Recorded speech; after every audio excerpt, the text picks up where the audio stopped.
Mesdames, Messieurs, bonsoir et bienvenue à cette émission ici à Washington DC. C'est la première fois qu'on fait une émission ici. Vous êtes habitués qu'on le présente à Brazzaville, à Douala au Cameroun et puis à Paris. Donc, nous avions fait ce déménagement ici à Washington pour recevoir ici un Congolais. C'est important qu'on le souligne parce que beaucoup parlent du renouvellement de la classe politique congolaise.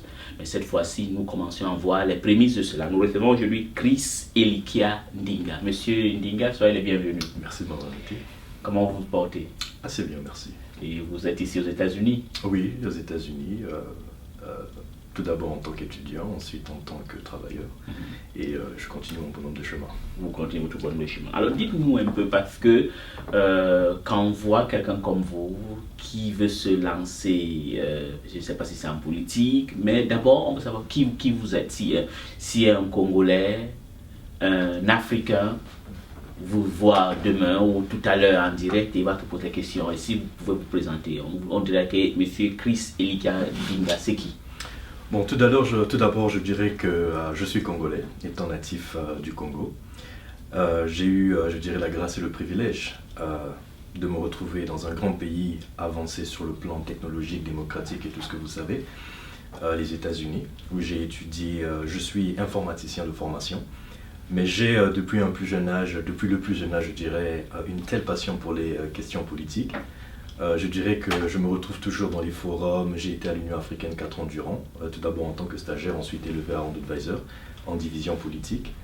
En charge des questions de sécurité, de terrorisme, la 6e commission, la première commission, pardon, et la 6e commission, c'est-à-dire les questions de mesures pour éliminer le terrorisme international. Et suite à cela, j'ai essayé de continuer mon bonhomme de chemin, ça et là, dans des petites associations. Et je pense que le moment est arrivé pour moi de me mettre sur une plateforme de liberté d'expression, sur une plateforme où je peux apporter mes idées, mes convictions. Vous savez, les philosophes disent « et le courage de tes convictions ». Et je pense que le moment est arrivé pour moi, enfin, de me lancer. Donc voilà un peu, en bref, en résumé, mon petit parcours. Voilà un bref parcours. Vous êtes jeune et puis moi, on est tous hors du Congo. Mais ce qui fait, le constat que j'ai vu au Congo est que beaucoup de jeunes comme vous n'ont pas cette ambition que vous avez, n'ont pas aussi le courage, et puis même sur le sens intellectuel, parce que c'est un problème sur l'éducation congolaise, peut-être on reviendra le développer sur cet aspect. Mais qu'est-ce qui vous a poussé d'abord de quitter du Congo pour aller à l'Union africaine? Bon, il y a une petite histoire, comme j'ai dit quand j'ai mentionné précédemment. J'ai toujours eu une telle passion, et aujourd'hui, au-delà de la passion, parce que c'est beaucoup plus pour moi une conviction, passion pour les questions politiques en elles-mêmes. Je tiens à mentionner ici, ce n'est pas un secret, que je suis arrivé dans ce pays par voie diplomatique. Ma maman ayant travaillé en tant que première conseillère à la représentation permanente du Congo auprès de l'ONU, et donc j'ai eu par ce biais l'opportunité de venir par ici, mais avec l'intention d'étudier. Mais tout au long de mon parcours, j'allais souvent à l'ONU, je participais à des forums sur des questions politiques à l'université où j'ai évolué. Je faisais beaucoup de recherches, j'interrogeais les gens, je lisais des livres, je regardais surtout les interviews, l'évolution de la démocratie dans les pays africains. Et donc, comme mentionné, c'était beaucoup plus qu'une passion, ce n'était plus qu'une simple passion, mais j'ai compris que c'était en moi. Alors après, chacun a ses convictions, et comme j'ai dit, les philosophes disent souvent « aie le courage de tes convictions ». Et ces convictions ne doivent pas rester à l'étape conviction, elles ne doivent pas rester à l'étape de passion. Il faut un moment les mettre en exergue sur le marché du travail, il faut les mettre en exergue sur l'échiquier social en quelque sorte. Et donc, après un long moment de silence, après un long moment de précaution, j'ai eu l'impression que je perdais quelque chose, j'ai eu l'impression que je ne faisais rien de ce qui m'avait été donné, de ce qui a été imparti en moi. Et j'ai longtemps réfléchi, et j'ai pensé que le moment était arrivé de se lancer. De se lancer. Voilà, se lancer de la façon la plus naturelle qui soit. La façon la plus naturelle. Mais la question que vous me posez, c'est qu'il y avait quelque chose en vous qu'est-ce qui vous anime? Qu'est-ce qui vous anime? Qu'est-ce qui a fait que vous prenez de grands pas courageux? Parce que vous savez, en Afrique, au Congo en particulier, c'est rare de voir des jeunes qui disent que bon, je prends une décision, c'est un sacrifice que je suis en train de faire. Vous savez, lorsque l'on regarde l'échiquier social, sociopolitique, notamment chez nous au Congo-Brazzaville, la situation est assez dramatique. Il faut reconnaître quelques avancées, mais il y a encore beaucoup à faire. Il y a encore plein d'imperfections. Et tout ce qui est imperfection est sujet à l'amélioration. Malheureusement, nous sommes dans une nébuleuse où le bon sens, la droiture politique, semble gêner une certaine partie de la classe politique. Certains le payent de leur liberté, certains le payent de leur vie. Mais la vie, c'est Dieu qui la donne. Et chaque individu naît avec la capacité congénitale et divine d'avoir des convictions, de réfléchir, donc d'avoir des idées. Il n'y a donc pas une façon standard, unique ou prototypique de faire de la politique. Ceci dit, en observant tous ces malaises sociaux, personne ne peut rester bouche fermée, personne ne peut rester muet. Et je pense que parce que je suis natif de ces terres, tout ce qui s'est passé, tout ce que j'ai observé m'a assez révolté. Et j'essaie simplement de dire qu'il y a forcément d'autres façons de faire, de mieux faire, d'améliorer. Et c'est cela qui me pousse aujourd'hui sur la plateforme de l'expression libre. Voilà, quand vous dites quelque chose vous est révolté, qu'est-ce qui vous est révolté réellement? Vous pouvez me dire un ou deux choses, parce que ceux qui vous suivent vous voudront savoir qu'est-ce qui vous est révolté. D'accord. La première des choses, c'est sur le plan humain. Vous savez, lorsque vous avez des opinions qui diffèrent du courant de pensée de la politique actuelle, vous n'êtes toujours pas le bienvenu. Vous êtes quelquefois considéré comme un ennemi. Il y a cette phrase que l'on répète souvent, « Qu'est-ce que vous voulez montrer? Qu'est-ce que vous voulez prouver ?» Je vais vous prendre un exemple. Vous vous rappelez de ce monsieur qui a mis au point une lampe luciole qui éclaire mais qui se renouvelle, qui fonctionne à base d'énergie solaire. Ce monsieur est passé à Télé Congo pour présenter son produit, mais j'ai été frappé quand même de la façon dont il a été reçu, de la façon dont il a été interviewé, au point où on lui pose la question de savoir pourquoi vous faites des choses comme ça. Est-ce que vous avez l'intention de vous présenter aux élections présidentielles? Ça m'a quand même frappé, parce que l'innovation va de pair avec l'émergence. Et l'émergence, c'est d'abord un état d'esprit. Je pense que lorsque l'on pose des questions comme ça relate exactement ce qui se passe dans l'esprit d'une certaine partie de la classe politique. Parce qu'on ne peut pas empêcher des jeunes d'innover, de concevoir. Ça, c'est révoltant. Il y a beaucoup plus de jeunes dans les associations politiques, ce n'est pas mauvais, que de jeunes entrepreneurs. L'entrepreneuriat, nous avions un ministère de l'innovation technologique. Mais l'innovation n'est pas toujours favorisée, elle n'est pas toujours bien organisée. Et la jeunesse, c'est l'outil qui, en quelque sorte, recycle une société. Et donc, quand cette jeunesse se retrouve dépravée, ça aussi c'est révoltant. Et les exemples, il y en a tant d'autres. Mais face à tout cela, je me dis, il y a forcément de nouvelles façons de faire. Il y a forcément de nouvelles façons de penser. Et tout au long de cette émission, je donnerai des exemples sur des sujets un peu plus précis. Voilà, vous avez dit quelque part qu'il y a un esprit qui existe au Congo actuellement, dans un esprit d'intolérance. Voilà, le monsieur, je crois que c'était pas Edgar Hadi. Il me semble que c'est lui. Edgar Hadi. Ça fait un bon moment. Je le connais très bien, il avait fabriqué une lampe, et puis bon, on connaît un peu la suite. Est-ce que vous êtes sûr, est-ce que vous êtes préparé pour les conséquences qui vont vous arriver? Vous savez, je ne me suis pas lancé dans ce combat que je mène à la légère. J'ai longuement réfléchi, longuement mûri. Il m'est arrivé de discuter à huis clos pour des questions de sécurité, de discrétion, mais aussi de protection, parce qu'un de mes deux parents se retrouvent dans ce système, mais j'ai des convictions. Et donc j'ai pris le temps, j'ai pris le soin de mûrir ces questions avant de me lancer, avant de dire tout ce que je dirais dans cette émission. Et donc les conséquences, je les ai mesurées. Parce qu'aujourd'hui, vous pouvez le constater, c'est visible à l'œil nu. à l'échelle nationale, continentale et même planétaire. Que lorsque vous êtes un peu trop éveillé, ça vous coûte assez cher. Je prendrai l'exemple de M. Paulin Makaya aujourd'hui, qui a été conduit vers des destinations inconnues. Pas mal de gens se retrouvent dans cette situation. Certains le payent de leur vie. Je suis assez conscient des dangers que ça peut reposer. Mais dans ce cas, il ne faudrait pas qu'il y ait un fossé entre la parole et les actes. Lorsque nous parlons de démocratie, lorsque nous parlons de liberté d'expression, vous savez, c'est cet antagonisme-là, c'est ce conflit fructueux d'idées qui produira une synergie républicaine, qui fera avancer la République de l'avant.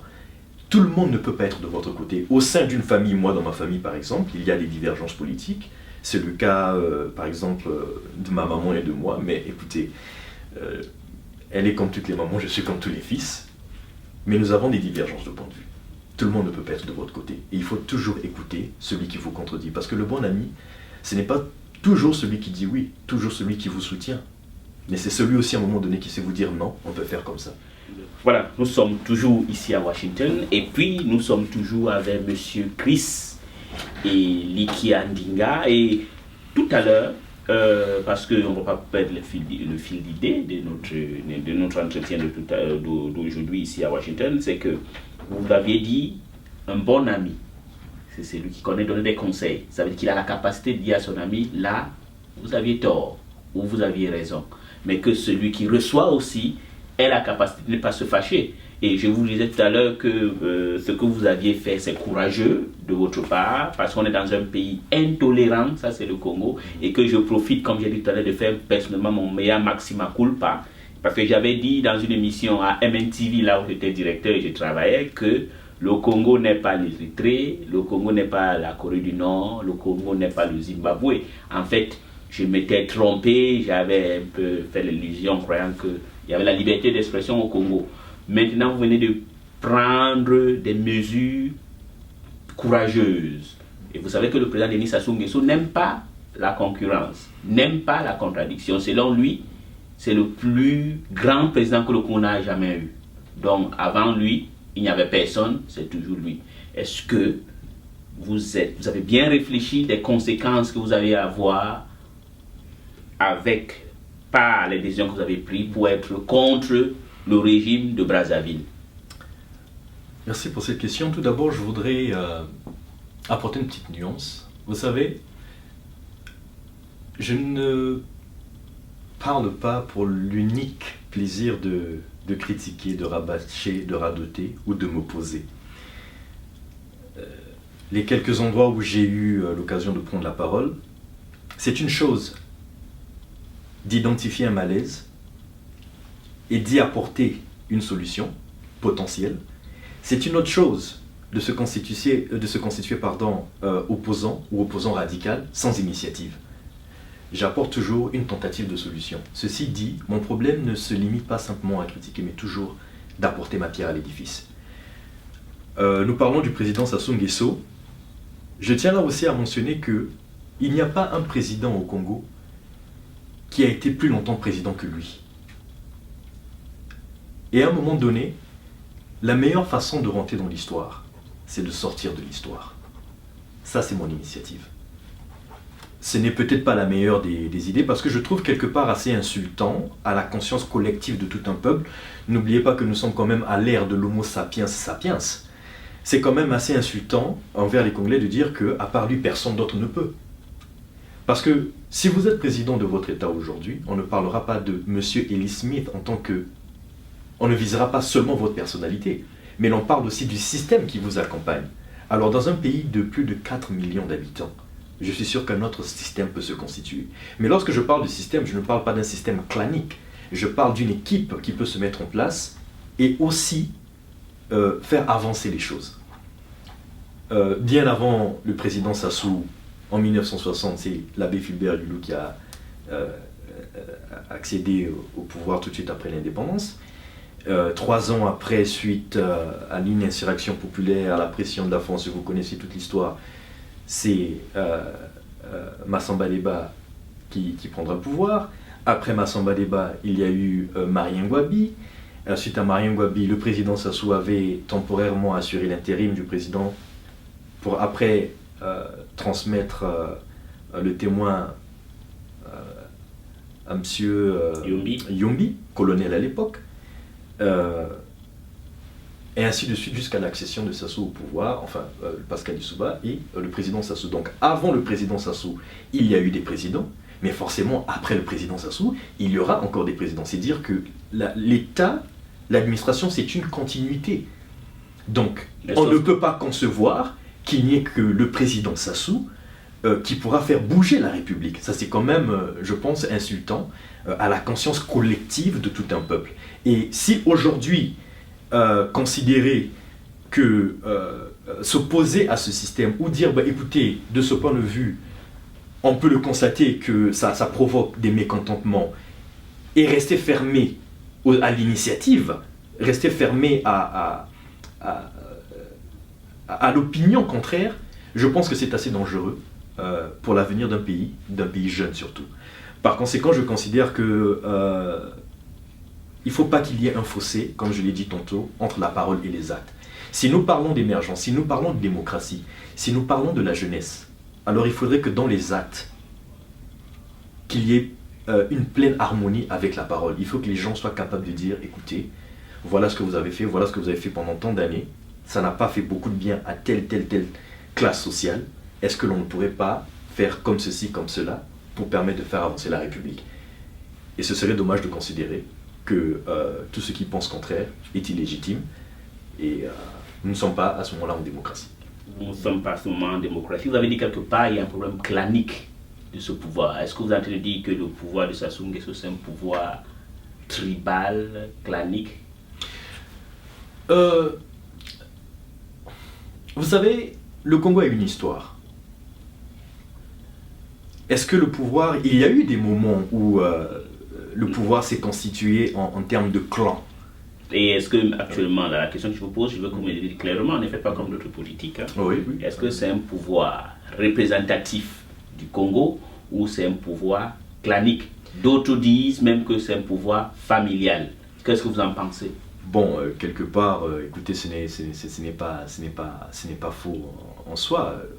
Écoutez, le Congo, pendant 11 ans durant, a développé un programme des développements d'infrastructures jusqu'à ce qu'on appelle la municipalisation accélérée, qui a été financée à un peu plus de 90% sur les recettes pétrolières.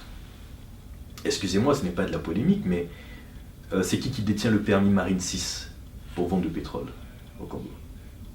C'est le fils du président de la République. Il a toute la bénédiction, toute la grâce, toute la faveur de son père, mais dans le même temps, est-ce que la totale société congolaise, est-ce qu'elle bénéficie à 100% du pouvoir, des initiatives entreprises par le pouvoir? Il faut bel et bien le dire, on ne va pas se cacher, on le voit tous les jours. Non. Moi j'appellerais ça une forme de néoclanisme en quelque sorte. Néoclanisme. Voilà. Donc, vous avez dit, celui qui tient quoi, le permis 6 ou quoi? Le permis Marine 6, si j'ai bonne mémoire. Permis Marine 6, c'est le fils du président. On le nomme le pétrolier. Le pétrolier. Voilà. Mais il n'est pas le seul. Effectivement, il n'est pas le seul. Il y en a bien d'autres. On pourrait identifier pas mal de personnages. Mais c'est au fond pour dire que c'est un pouvoir clanique. Que c'est un pouvoir en quelque sorte qui est beaucoup plus centré sur eux-mêmes et leur survie au pouvoir, mais pas après le pouvoir. Ça c'est intéressant. Je vais vous poser une autre question maintenant sur les élections au Congo. D'accord. D'abord vous allez me répondre d'abord par oui ou par non. D'accord. Est-ce que vous pensez que Sassou Nguesso a gagné ces élections? Non. Il a perdu. Oui. Et donc, c'est incontestable. Maintenant quand on lui appelle monsieur 8%, qu'est-ce que vous en pensez? Mais écoutez, c'est d'abord un pseudonyme qui lui est attribué de façon, je dirais pas exagérée, mais ironique, compte tenu du pourcentage qu'il a fait. Moi, sur la base des procès-verbaux, je reviendrai sur ça, les procès-verbaux que j'ai pu voir. Mon calcul était qu'il avait fait 7,87, mais en statistique, on arrondit. On arrondit, on dit Voilà. 8%. 8%. Mais vous n'êtes pas sans savoir non plus que, en dehors de la politique mensongère qui s'est développée, en essayant de faire croire au peuple congolais que, bon, le référendum a été un succès pour le pouvoir, que les élections, il a légitimement gagné. Au-delà de ça, on essaye aussi d'éblouir un peu la communauté internationale. Je pense que c'est ça qui va un peu compliquer, c'est la somme de tout ça qui compliquera les 5 années à venir sur le plan coopération, en interne et en international. Mais dans le même temps, je pense qu'ils sont eux-mêmes conscients des difficultés qu'ils ont rencontrées tout au long de ce processus électoral. Parce qu'ils savaient en leur âme et conscience que le match n'était pas jouable. Mais malheureusement, il y a cette politique de passage en force. Mais vous savez, je vais vous dire une chose. En voulant vous forcer un passage au travers de l'histoire, lorsque l'histoire vous ferme les portes, en voulant vous forcer un passage au travers de l'histoire vous rattrape. Et j'ai du mal à croire, quelque part, qu'il parviendra à terminer ce mandat-là. Parce que le peuple, ou la majeure partie du peuple, est bel et bien conscient qu'au fond, il n'avait pas gagné les élections. Et par conséquent, c'est un peu moyenâgeux de se considérer président de la République et d'avoir même le courage de prêter serment sur le drapeau de la République, au nom des valeurs républicaines. Donc, en d'autres termes, Denis Sassou Nguesso n'a pas de valeur républicaine. Je pense qu'il a perdu la légitimité sur laquelle il était assise. Donc, il n'avait pas besoin de ça. Il est illégitime. Techniquement, juridiquement, oui. Sur la base des procès-verbaux. Donc, il est illégitime. Bon, on va revenir là-dessus dans quelques instants parce qu'on va faire une transition pour venir parler encore toujours de ces élections.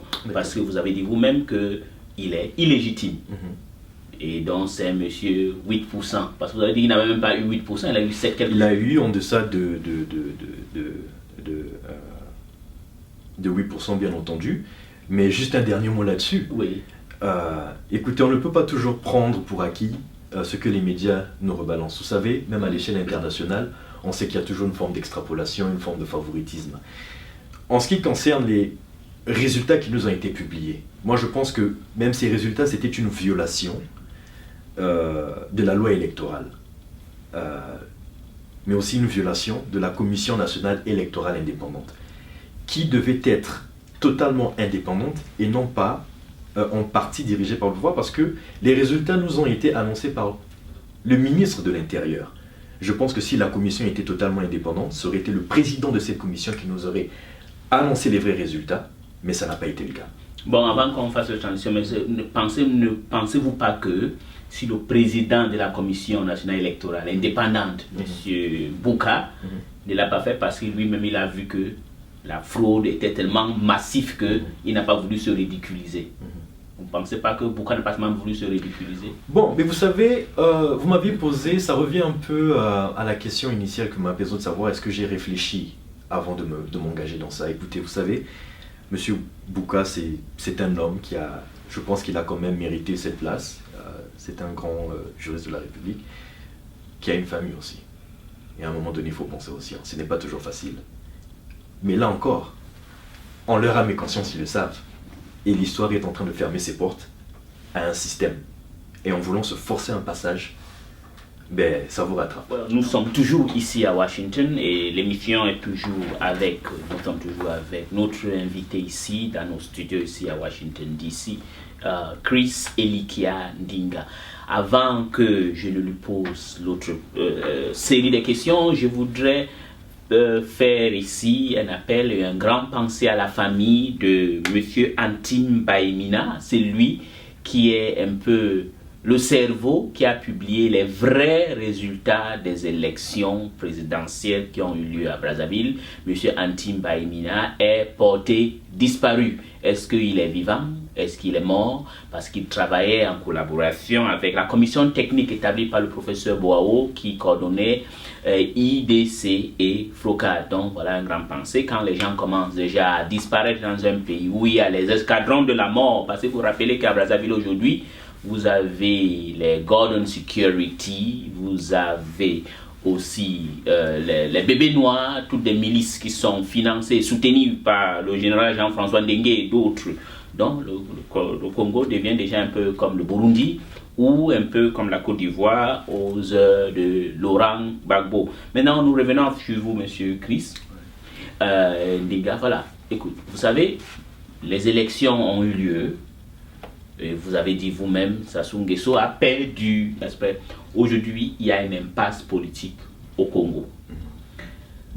Est-ce que, la question que je vais vous poser, l'opposition, dont ça veut dire Pascal Guy Brice Parfait Kolela, André Okombi Salissa, Claudine Monari, Pascal Tati Mabiala, le général Mokoko, ceux qui ont participé à ces élections, et même d'autres comme les Mathias Ndong par exemple, est-ce que ils doivent aller dialoguer avec le pouvoir?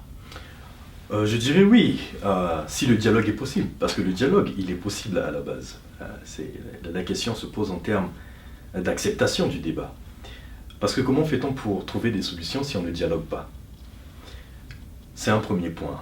Le deuxième est que depuis les tensions référendaires jusqu'aux élections présidentielles, nous avons assisté comme jamais auparavant à un passage en force. Le système en place, le pouvoir en place a décidé d'aller jusqu'au bout de sa logique, mais le peuple aussi a décidé d'aller jusqu'au bout de cette logique-là. Parce que autant ils n'ont pas cédé, autant le peuple ne cède pas non plus, vous pouvez le constater.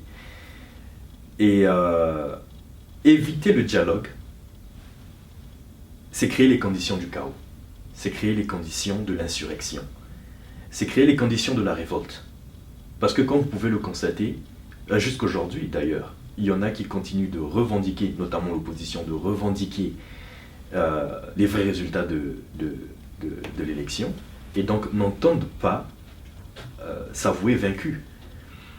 Vous avez mentionné les leaders de l'opposition. Je veux leur rendre hommage pour le courage dont ils ont fait preuve, notamment au coordonnateur de la plateforme IDC Fogad, le professeur Boao, qui a vraiment fait preuve de courage, de patriotisme, au-delà de ce que l'on peut dire de ses états d'âme compte tenu du fait qu'il a été évincé du gouvernement et consort, mais je voudrais quand même leur rendre hommage, parce que jamais dans l'histoire de la République, vous allez le constater, surtout après la guerre de 97, nous n'avions jamais assisté à une telle force de l'opposition, à une telle capacité de mobilisation, à une telle expression du non à la politique du président Sassou. Et donc, moi, quelque part, je considère que c'est une avancée. Et ceci simplement nous rappelle à l'esprit qu'il faut justement toujours écouter les cris du peuple, même quand c'est désagréable. Après, c'est vrai que tout le monde ne comprendra pas tout, mais il faut dialoguer. Parce que Monsieur Thierry Mongala a dit une fois sur le plateau de TV5, je cite, « Il n'y a pas plus démocratique que de consulter son peuple. » C'est une chose de consulter le peuple. Il faut l'écouter. Il faut prendre en compte ce qu'il vous dit. Mais lorsqu'au cours des consultations, les leaders de l'opposition se retrouvent séquestrés, embastillés, pendant tout le processus référendaire, ça, ce n'est pas le dialogue. Ça, c'est une mascarade. Et ça, nous, on connaît tout ça. Voilà. Tout le monde sait qu'il y a eu on a embastillé les membres de l'opposition. D'autres ont été tués. Hein. Il y a eu 40 morts avant les gens la population qui s'était élevée contre l'organisation de ce référendum. Mais la question que je vous ai posée, vous allez me répondre par oui ou non, et puis je vais vous poser la question, la solution dont il faut un dialogue avec le gouvernement. Je pense qu'il faut un dialogue. Sans ce dialogue, il n'y aura pas d'issue à la crise politico-institutionnelle qui sévit en ce moment au pays. Bon, d'autres maintenant, pour arriver à ce dialogue, quels sont les préalables? La question que je vous pose, est-ce que vous voulez que les 5 qui ont participé aux élections décident de dialoguer, ou est-ce qu'ils doivent dire par exemple que pour dialoguer avec le pouvoir de Denis Sassou Nguesso, il faut d'abord libérer les prisonniers politiques? Est-ce que vous pensez que pour ce dialogue que ça se fasse, faudrait-il d'abord libérer les prisonniers politiques, ou on doit aller au dialogue directement? On ne peut pas aller au dialogue sans libérer les prisonniers politiques. Les prisonniers politiques, n'oubliez pas que ce sont des leaders de leur parti qui se sont constitués partie opposante. Donc on ne peut pas avoir un dialogue républicain et démocratique si les prisonniers politiques ne sont pas invités à la table du dialogue. Je voudrais ici signifier que c'est une question majeure, parce que le dialogue, ce n'est pas qu'un mot, mais c'est aussi un acte. Et c'est un acte où le président Sassou a pesé de tout son poids lorsque l'Union africaine a adopté la charte de l'Union africaine pour la démocratie, l'élection et la gouvernance. C'est un document que tous les pays membres et signataires de cette charte devraient adopter. Par conséquent, le dialogue devait être inévitable dans ces conditions-là. On ne peut pas imposer une forme de pseudo-démocratie en parlant de dialogue et en laissant à partie les leaders, tous les leaders, toute la classe de l'opposition. Ce n'est pas possible. Ce n'est pas possible. Ce n'est pas possible. Bon, dites-nous, avant qu'on va faire une transition, avant de vous poser la question sur le pool, parce que c'est très important, je vais vous poser une question sur quelques leaders politiques au Congo que vous connaissez. Je vais commencer par l'ancien qu'on connaît tous, c'est lui qui a été là toujours. Qu'est-ce que vous pensez de Mathias Nzon? Ouais, écoutez, Mathias Nzon fut ministre, il a servi la République sous Sassou. J'ai personnellement pas tellement compris son silence au moment du processus référendaire jusqu'aux élections, mais je n'en dirai pas plus, d'autant plus qu'il a très peu parlé et il a des raisons qui lui sont propres. Moi, en ce qui me concerne, je travaille avec ceux qui ont le courage de leurs convictions, avec ceux qui se sont levés et ceux qui ont défendu fièrement, légitimement et patriotiquement leur position. En ce qui concerne M. Mathias Nzon, je ne l'ai pas assez vu ces derniers temps sur la scène politique. Je me réserverai par conséquent de donner un avis motivé à ce sujet. Donc vous dites que vous soutenez ceux qui ont défendu, qui ont été patriotiques. Donc en d'autres termes, Mathias Nzon n'a pas été patriotique. Bon, ce n'est pas ce que je dis simplement que j'ai... Vous croyez qu'il a peur? Peureux, bon, il a ses raisons, parce que Mathias Nzon avait, je pense, la possibilité de s'exprimer. Écoutez, étant encerclé, le général Mokoko a pu donner des interviews par voie téléphonique. Moi, je dis simplement que je regrette qu'il n'ait pas... J'ai constaté avec un peu de regret qu'il ne se soit pas assez manifesté tout au long des processus référendaires et électoraux. Il a dit que s'il ne l'a pas fait, c'est parce que c'était une farce pour aller aux élections. Effectivement, c'était une farce, mais bon, n'oubliez pas, vous savez, quand vous êtes leader, il y a beaucoup d'espoir qui repose sur vous. Mathias n'en est pas une petite figure non plus au Congo, il n'est pas moins qu'à l'opposition, et donc un certain nombre de personnes se sont rassemblées sur son nom, et bon, il a estimé en son âme et conscience que point n'était besoin de participer à cette mascarade électorale. Il a ses raisons, on les respecte. Je dis simplement que c'était un peu dommage voilà, qu'il ne se soit pas présenté, mais après, il a fait librement. D'accord. Bon, on va toujours continuer, ça c'est juste une petite transition, mais on continue notre émission toujours avec vous. Je veux rester, vous avez parlé de Mathias Nzon. Maintenant, je vous pose une question sur, vous connaissez M. Itadi? Non. Vous ne connaissez pas Itadi? Il a été ministre de Travaux publics, si je ne me trompe pas, de monsieur... Non, pas de Travaux publics, ministre de l'énergie de Pascal Lissouba, si je ne me trompe pas. Il a un parti politique. Comme vous ne le connaissez pas, c'est pas grave. Hein? Il a un parti politique avec les Mokweke. Que pensez-vous de monsieur Tati Mabiala?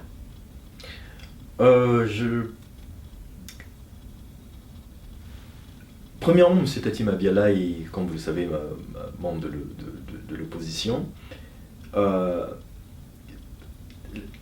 Quand vous me posez une question sur M. Tati Mabiala, moi ça résonne dans mes oreilles un peu comme l'ensemble de l'opposition. Il faut bien le dire aussi, elle a eu à faire face à ces challenges. Toute l'opposition en elle-même, ils ont travaillé d'un commun accord ils ont parlé d'une seule et même voix. Mais il a fallu rehausser le niveau. Je sais que la question vise beaucoup plus M. Tati Mabiala, mais seulement, la lecture que je fais, c'est toujours, pas seulement de M. Tati Mabiala, mais de tous les leaders de l'opposition qui... D'accord. Et Okombi Salissa? Monsieur Okombi Salissa y compris, mais seulement ce que je dirais à ce sujet, écoutez, ces leaders connaissent très bien, de l'opposition connaissent très bien le président. Certains d'entre eux, monsieur Okombi Salissa, le général Mokoko, monsieur Boao, ont servi à ses côtés. Chacun d'eux ont donné le meilleur d'eux-mêmes au moment du référendum et au moment de l'élection présidentielle. Je n'ai pas constaté qu'il y a eu de scission visible au sein de l'opposition. Ils ont mené une bataille pour le bien-être et pour la démocratie. Ce qu'il faudra peut-être leur reprocher, c'est de ne pas avoir été peut-être assez pertinent dès le départ en expliquant de façon plus concrète la totalité de leur projet. Mais je pense que ça s'est quand même fait, chemin faisant. Et comme vous l'avez constaté, ils ont rassemblé eux tous sur leur nom la majeure partie de la population. Je pense à M. Kolela. Et Kolela, qu'est-ce que à Brazzaville. Et Kolela, qu'est-ce que vous pensez de lui? Bon, ben écoutez, il avait ses chances de gagner la présidentielle. Bon, je sais personnellement qu'il ne l'aurait pas remporté, ni au premier ni au deuxième tour. Mais sa montée aussi, c'est l'expression d'un cri. Voilà. Et il y a qui représente pour certains un espoir. D'accord. La seule femme dans ces élections, c'était Madame Claudine Mounari. Quelle impression qu'elle vous fait? Qu'est-ce que vous pensez de Madame Mounari? Dans un pays où les femmes ne sont pas courageuses, mais c'est quand même grave parce qu'au Congo, c'est un grand paradoxe. Madame Mounari est parmi ces grandes femmes qui sont courageuses, mais les jeunes femmes au Congo, ça on parlera à un autre jour. Mais qu'est-ce que vous pensez d'elle? Je pense qu'elle a été assez remarquable. Vous savez, j'ose toujours croire que nous avons assisté à une phénoménalisation de l'opposition. J'ose le croire, sincère. Pourquoi vous ne voulez pas parler sur le sens individuel? Moi, je vous pose que vous voulez généraliser le constat. Je comprends, vous savez, parce que je n'ai pas passé beaucoup de temps à étudier individuellement ces personnages. Mais j'ai toujours essayé de regarder dans l'ensemble, le programme qu'ils menaient ensemble pour... Bon, maintenant, je vous pose des questions sur le général Mokoko. Qu'est-ce que vous pensez de lui? Au moins, lui, vous connaissez.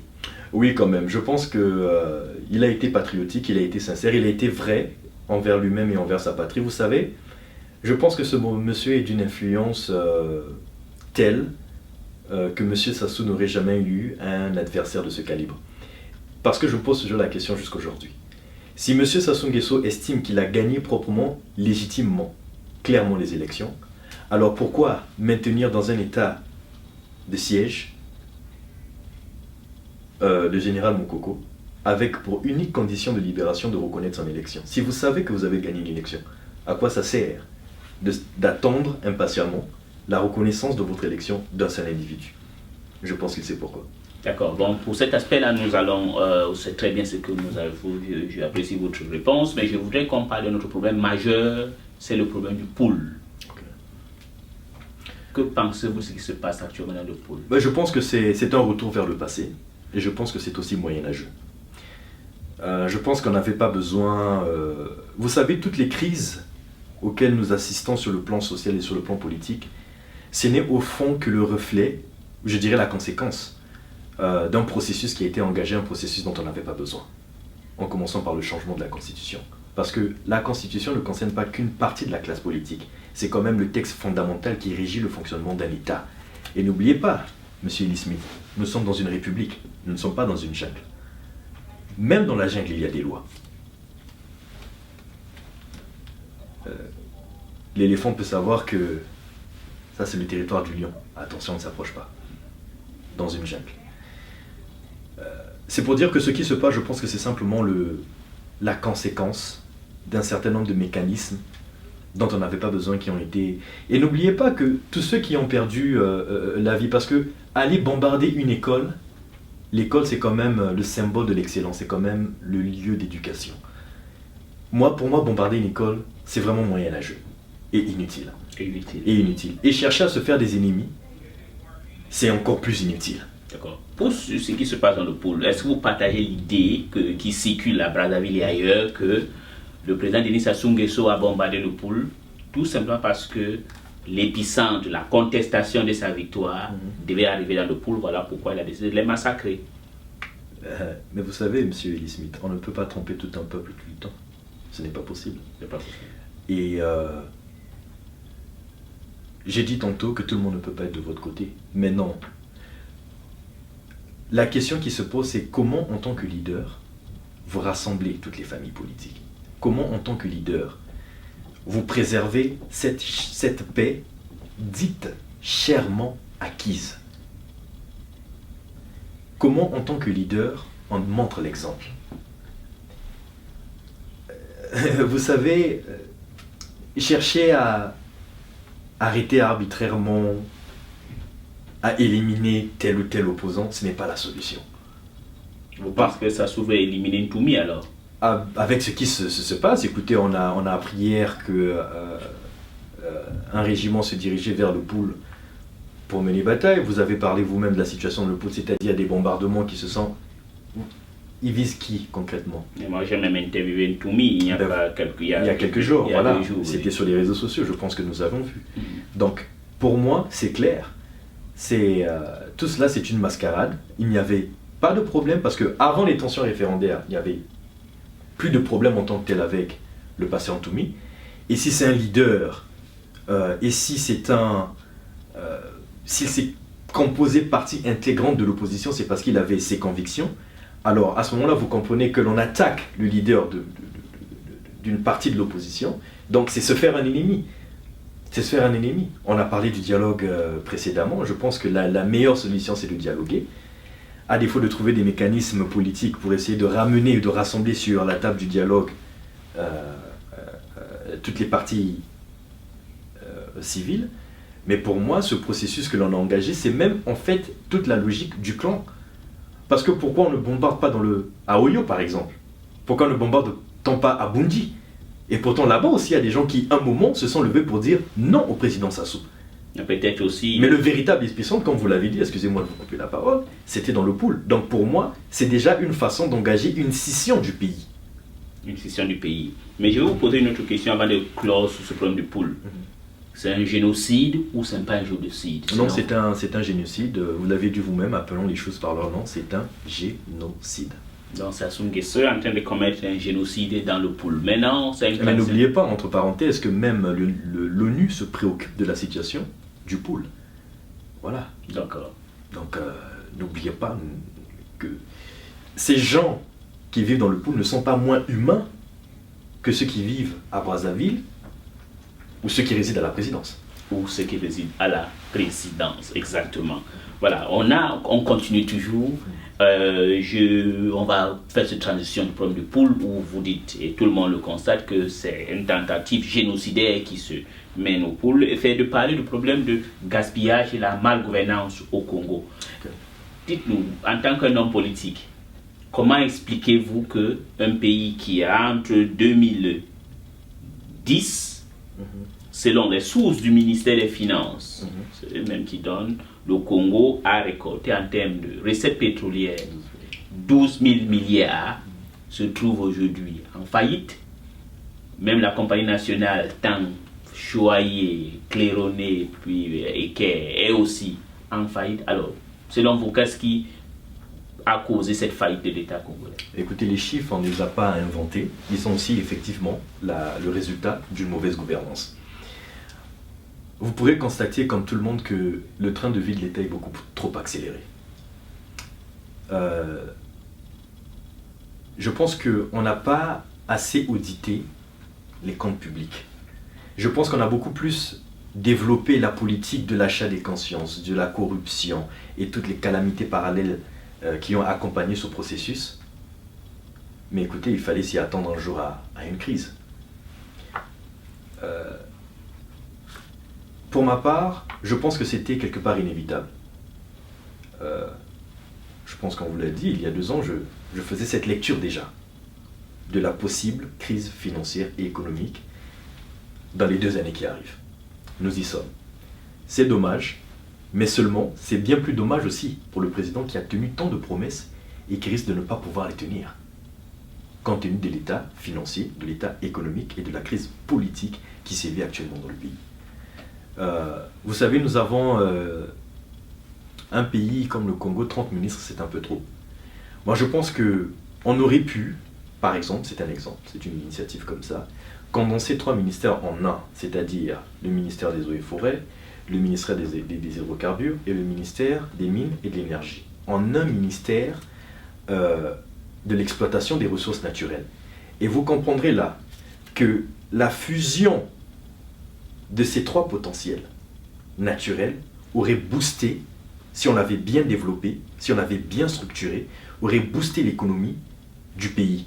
Mais là, nous nous sommes uniquement basés, notamment dans la municipalisation accélérée et tout le reste, sur les recettes pétrolières. Mais il y a un autre détail, c'est que le budget du Congo en 10 ans a quand même augmenté. Nous sommes aujourd'hui, je crois, à 3 747 milliards, si je ne me trompe pas. Donc ça veut dire que nous devons faire la clarté sur la direction des revenus pétroliers, parce qu'il est clair que ces sous ne sont pas allés dans les caisses publiques, mais aussi qu'il va falloir expliquer aux Congolais qu'est-ce que nous avons fait avec l'argent du budget du Congo. Il y a une différence entre ce que l'on a fait et ce qui aurait pu être fait. Voilà. Maintenant, s'il faut aller dans les détails, je suppose que l'on en parlera tout au long de cette émission, mais un dernier point. Nous sommes en partenariat stratégique avec des grands pays, tels que la Chine, des grands pays tels que la Russie, des pays comme les États-Unis. Et la Chine a été un grand partenaire dans la municipalisation accélérée. Mais en dépit du budget colossal, en dépit des recettes financières colossales, nous avons quand même pris des crédits aussi avec des banques chinoises. Ce qui a augmenté la dette publique. Et aujourd'hui, le Congo se retrouve à un peu plus de 50% d'endettement de son PIB. Le pétrole congolais, on l'extrait, on le vend, mais on ne le transforme pas. Là aussi, c'est un manque à gagner. Donc vous comprenez là que nous sommes dans une catastrophe, il faut bel et bien le dire. Et j'ai vraiment peur pour les 5 années à venir. Et ce qui explique la raison pour laquelle je dis que le président aura quand même du mal à tenir toutes ses promesses, notamment les promesses faites à la jeunesse. Les promesses faites à la jeunesse. Parlons de cette jeunesse-là. Pensez-vous que cette jeunesse-là sont bien formées pour le 21e siècle au Congo? Vous savez, ma lecture, c'est que la jeunesse n'a pas été assez préparée à prendre les rênes. Je pense que, vous savez, nous sommes dans une société où chaque réforme en tient une autre. Pour moi, le développement du Congo, il ne passe pas seulement par l'investissement, mais il passe aussi par la réforme de l'éducation. Je pense qu'il faut mettre beaucoup plus l'accent, il faut réformer toute la carte scolaire. Je vais prendre un exemple, par exemple, les étudiants en année de droit ou de Sciences Po devaient avoir la possibilité d'aller en stage pratique dans les cabinets d'avocats ou dans les différents ministères, un peu plus. Je pense qu'il faut définir un quota de stages par cycle universitaire pour permettre aux jeunes, parce qu'aujourd'hui, tout le monde veut se lancer, du coup on trouve beaucoup plus de jeunes, comme je l'ai dit tantôt, dans des associations, ce qui n'est pas mauvais, que de jeunes entrepreneurs. Donc il faut favoriser l'entrepreneuriat, l'innovation, il faut réformer toute l'éducation, toute la carte scolaire. Et je suis sûr qu'une fois que l'on aura posé les jalons d'une meilleure formation professionnelle et professionnalisante, qu'on aura posé les jalons d'un système éducationnel bien plus performant que celui d'aujourd'hui, moi je ne dis pas que le Congo pourra relever son niveau, un peu comme l'Afrique du Sud, un peu comme le Ghana, un peu comme la Namibie et pas mal d'autres pays africains qui aujourd'hui rentrent dans la compétition des grands. Mais je vous pose une autre question. Comment réformer un système d'éducation, envoyer les gens en stage, quand au Congo on passe le bac avec 6 forts ou 7 forts? Comment vous faites ça? Bon, le bac aujourd'hui, me semble-t-il... vous savez qu'au Congo on passe avec 7 le bac. Bon, c'est une information que vous me donnez, mais je sais aussi d'emblée que l'admissibilité, si je ne me trompe pas, c'était jusqu'à 8 de moyenne, c'était le rachat, quelque chose comme ça. Aujourd'hui, l'admissibilité a été supprimée, donc on peut considérer ça comme une avancée, mais ce n'est pas suffisant. Vous savez, moi, quand je pense à la réforme du système éducatif du pays, je pense d'abord au recrutement des enseignants. Moi, mon analyse aurait été que, vous savez, aujourd'hui, on recrute quelquefois des gens, j'en ai vu, maîtrise en économie, mais parce qu'ils n'ont pas pu trouver d'emploi, ont été recrutés dans les écoles, à enseigner au primaire ou au collège. Ce n'est pas mauvais, mais quelle est la formation qui les qualifie pour enseigner au primaire? Donc pour moi, il faut déjà réviser toute cette filière. Pour moi, il faut créer un curriculum dédié spécialement aux enseignants, qui devront passer un examen d'État.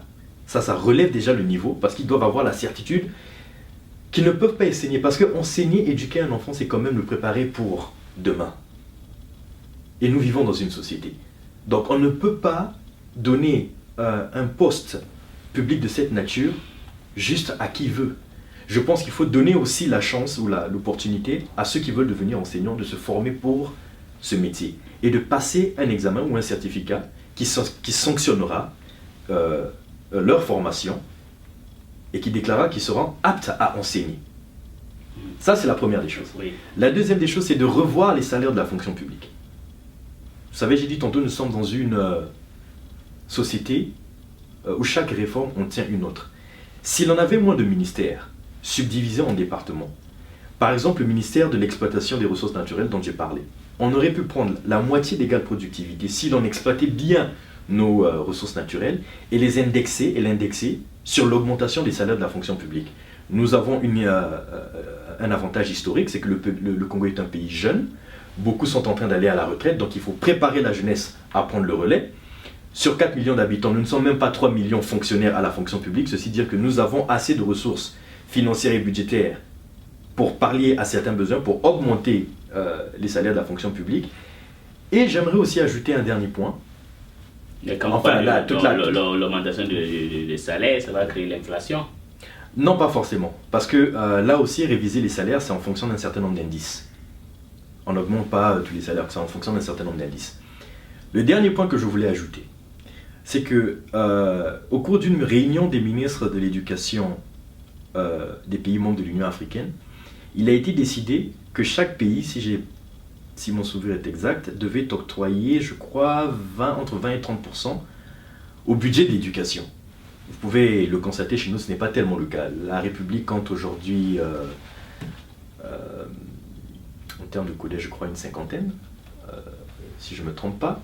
Le problème, c'est les conditions de travail des enseignants et les conditions d'apprentissage. Parce que vous pouvez le constater, les infrastructures n'y sont pas. Donc, ce ne sont que des points comme ça, ponctuels, que j'ai énumérés. Mais enfin, il y en a tellement pour essayer de faire du bien à notre société, pour permettre aux jeunes de se former et de mieux se qualifier pour les emplois de demain. Bon, vous avez un peu un dent dur avec le président de la République, hein. Vous dites que la jeunesse, mais dans le gouvernement de Denis Sassou Nguesso, vous avez un certain nombre de jeunes. Oui. Qu'est-ce que vous pensez? Donc ça veut dire qu'il a quand même tendu l'oreille, il a donné du boulot. Mais écoutez, il a battu campagne également sur la promesse de contribuer à l'émergence de la jeunesse, en un mot, en quelque sorte. Et donc il a tenu promesse alors? De ce point de vue-là, il a tenu promesse. Combien de jeunes de l'opposition avons-nous dans le gouvernement? Mais il y a les jeunes, ils sont de la majorité. De la majorité, vous le dites bien, mais de l'opposition. Bah oui, mais la question est que ces jeunes qui sont là actuellement, est-ce qu'ils sont des jeunes capables de mener à bien? Vous savez, je dis souvent, on peut apprendre le métier par la force du métier. Quelquefois, vous n'êtes pas formé, vous y allez, vous apprenez tout doucement, mais après, ça demande quand même un petit parcours. Hein. Je ne dirais pas qu'ils ont été comme ça catapultés à de grosses responsabilités, c'est un peu vrai, je ne suis pas contre. Donc vous les faites confiance? Oui ou non?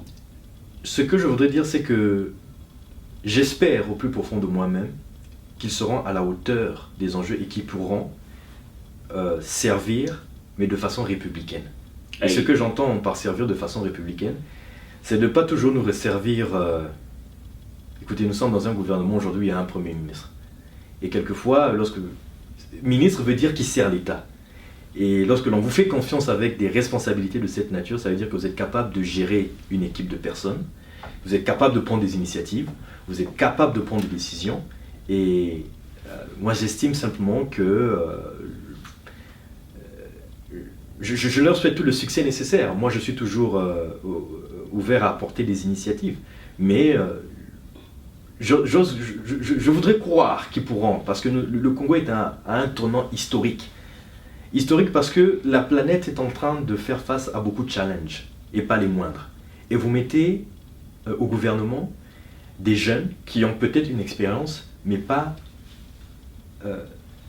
une expérience telle qu'ils méritent d'être à un ministère comme celui de la jeunesse. Ce n'est pas un petit ministère. Bon.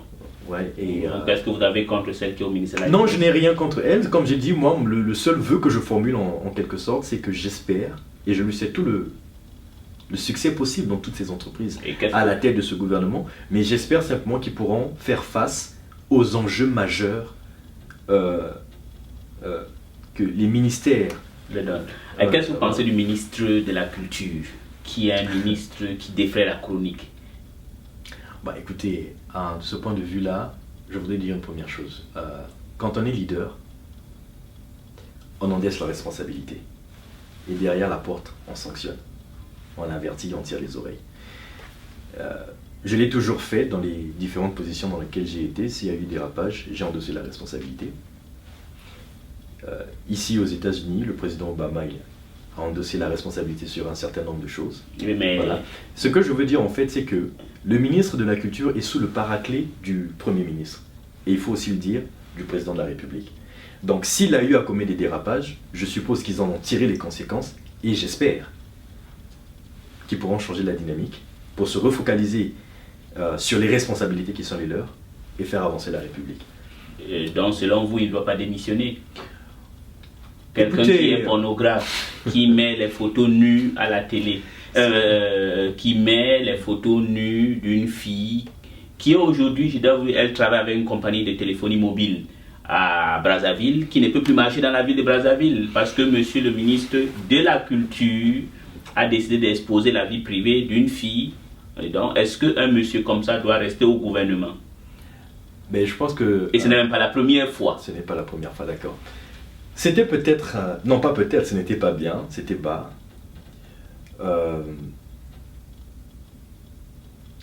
On aurait pu le démettre de ses fonctions, mais ça n'aurait pas retiré l'acte commis des réseaux sociaux, ça n'aurait pas retiré la polémique en elle-même. Et tenez-vous tranquille, je pense que si on l'avait retiré, certains seraient contents. Moi, ce que je pense... Et vous serez content ou pas? Qu'il soit retiré? Oui.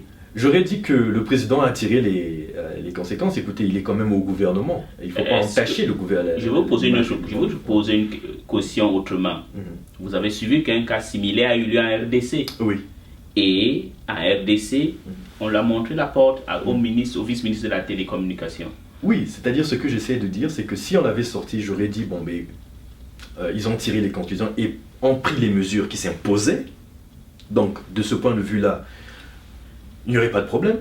Bon, mais puisqu'il est encore au gouvernement, j'estime qu'étant sur le paraclet d'une hiérarchie, ils ont endossé la responsabilité, mais j'espère qu'il a lui-même tiré les conséquences de la qualité de gravissime de l'acte qu'il a posé. Est-ce que vous ne voyez pas que ça montre qu'on a un gouvernement pas uniquement corrompu, mais immoral?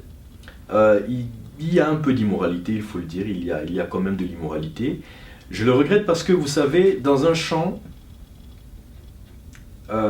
lorsqu'une tomate est pourrie, c'est le champ qui commence à en pâtir. C'est un peu comme lorsque vous avez la carie, c'est toute la bouche qui prend un coup. Voilà, et je n'ai rien contre sa nomination, mais c'est l'image du gouvernement parce que c'est l'image de tout un pays. Ouais, il y a des choses, il faudrait que le peuple sente quand même qu'il n'ait pas le sentiment d'impunité dans une république. Je vous ai dit tout le temps que même dans la jungle, quelquefois, il y a des règles. Mais à plus forte raison dans une société gouvernée par des hommes. Donc, en d'autres termes, vous êtes aux États-Unis. Ouais. Vous pensez qu'aux États-Unis, un ministre américain, quand on voit les photos pornographiques sur les réseaux sociaux, peut rester encore ministre? Non, ici c'est pas possible. Écoutez, vous avez vu, ce n'était pas un scandale sexuel, mais c'est un scandale en tant que tel avec le général Petraeus. Voilà, le président Obama a bel et bien expliqué qu'il n'avait rien contre lui. C'était l'un des meilleurs serviteurs de l'armée américaine. Voilà. Mais il s'avère qu'il a tenu une conduite inappropriée qui lui a valu la démission de ses fonctions.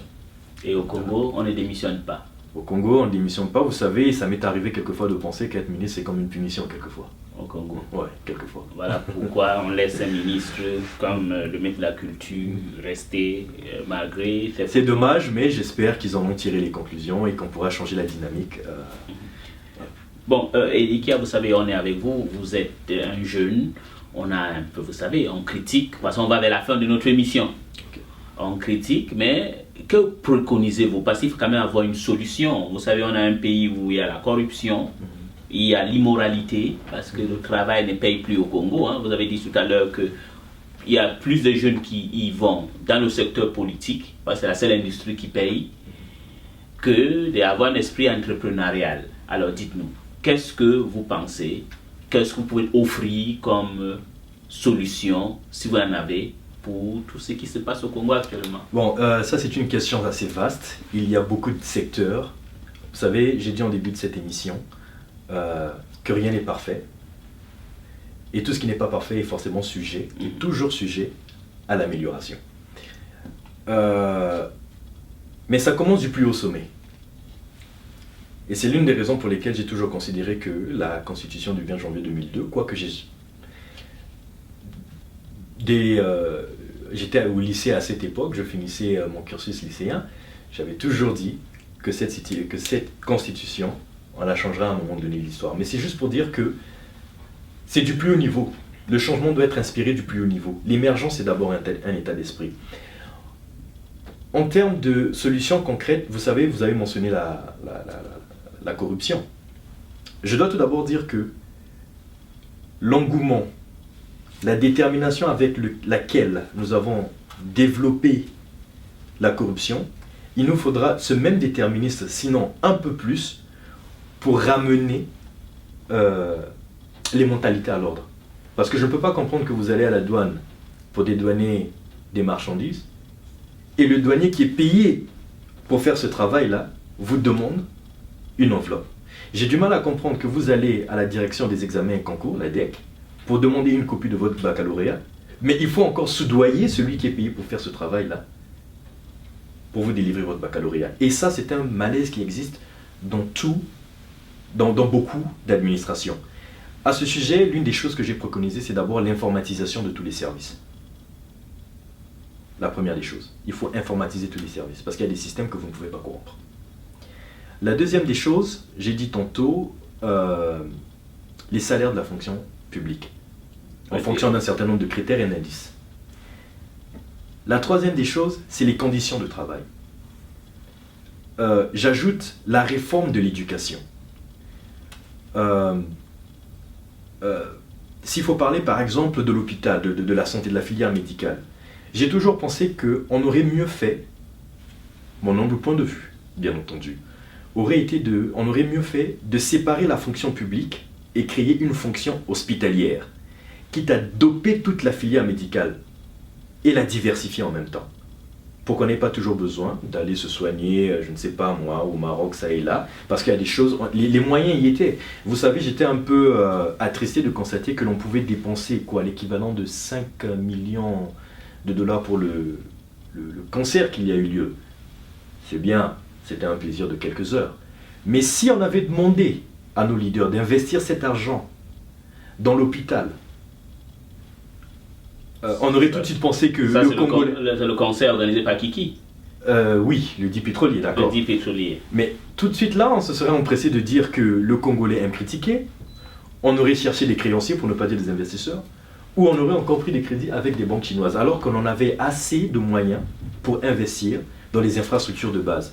Je pense que, après vous pouvez me poser des questions un peu plus précises, mais c'est juste pour vous dire que ce changement doit être initié au plus haut niveau. Et la même rigueur avec laquelle on a développé la corruption, il faudra la même rigueur pour amener, pour l'annuler, pour amener les moralités au bon sens. Et pour conclure, je vous pose, vous allez rentrer au Congo? Ah ben bien sûr, écoutez... Vous rentrez quand? Au courant de cette année. D'accord. Et je m'attends à tout. Vous vous attendez à tout? Ouais. Vous êtes prêt à tout ce qui va se passer quand vous allez arriver à Maya Maya? Monsieur Smith, si vous et moi nous pouvons un jour vivre librement au Congo, c'est parce qu'il y en a qui ont payé de leur liberté et de leur sang. Nous ne sommes pas moins humains que eux. D'accord. Monsieur Chris. Merci. Eli Kandinga, c'était un plaisir de vous recevoir ici. Tout le plaisir était pour moi. Merci beaucoup. Et à la prochaine. Merci. Voilà, c'est la fin de notre émission aujourd'hui. Et une grande pensée une fois de plus à monsieur Antim Bayimina qui a disparu depuis. Et c'est lui le cerveau de tous ces résultats que vous avez eus pendant les élections présidentielles qui a eu lieu au Congo. À la semaine prochaine.